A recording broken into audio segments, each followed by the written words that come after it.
Hello students, हमने विद्युत की सीरीज में अभी तक विद्युत विभव पढ़ चुका है। ये पिछले लेक्चर में हमने बताया कि विद्युत विभव क्या होता है। ये जस्ट आपके चार्ज इकट्ठे होते हैं, पॉजिटिव चार्ज और निगेटिव चार्ज। ये दोनों आपस में मिल करके विभव जनरेट करते हैं, यानी कि वोल्टेज जनरेट करते हैं, जिसकी वजह से हमारा करंट फ्लो करता है। ये हमने देख लिया। इसके बाद हमें क्या करना है, विद्युत विभवांतर देखना है। तो विद्युत विभवांतर होता क्या है? किसी धारावाही विद्युत परिपथ में दो बिंदुओं के बीच एकांक आवेश को एक बिंदु से दूसरे बिंदु तक लाने में किए गए कार्य को विद्युत विभवांतर कहते हैं। हमने पिछले वीडियो में देखा था कि विभव क्या होता है, विद्युत विभव क्या होता है। तो विद्युत विभव एक विद्युत क्षेत्र होता है जिसमें अनंत से किसी चार्ज को, क्यू चार्ज को लाने में कुछ कार्य किया जाता है, जिसको इस बिंदु पर उसका विद्युत विभव कहते हैं,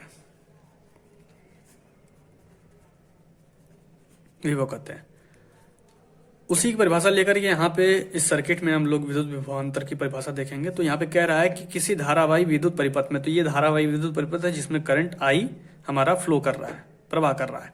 यहाँ पे वोल्टेज भी हमारा बैटरी है, ये प्लस है, ये माइनस है।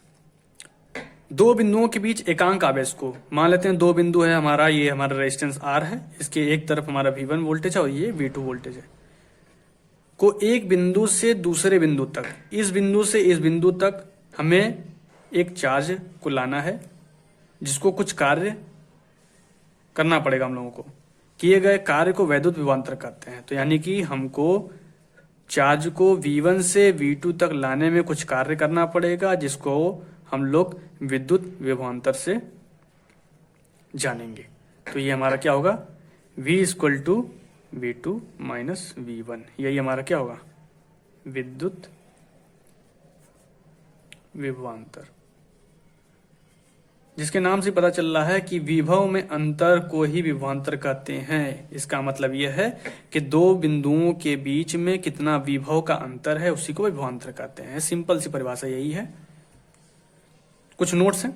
नोट्स में क्या है, इलेक्ट्रॉन का प्रवाह लो वोल्टेज से हाई वोल्टेज की ओर होता है। यानी कि कहने का मतलब क्या है, ये हमारा लो वोल्टेज है निगेटिव साइड और ये हाई वोल्टेज है। तो इलेक्ट्रॉन हमेशा ऐसे फ्लो करेंगे,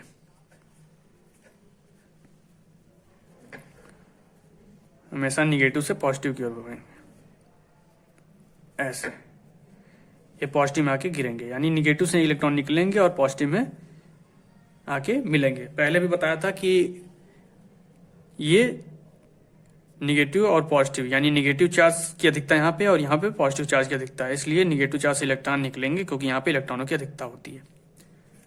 दूसरा नोट्स क्या है, कह रहा है कि धारा सदैव इलेक्ट्रॉन के विपरीत दिशा में चलती है।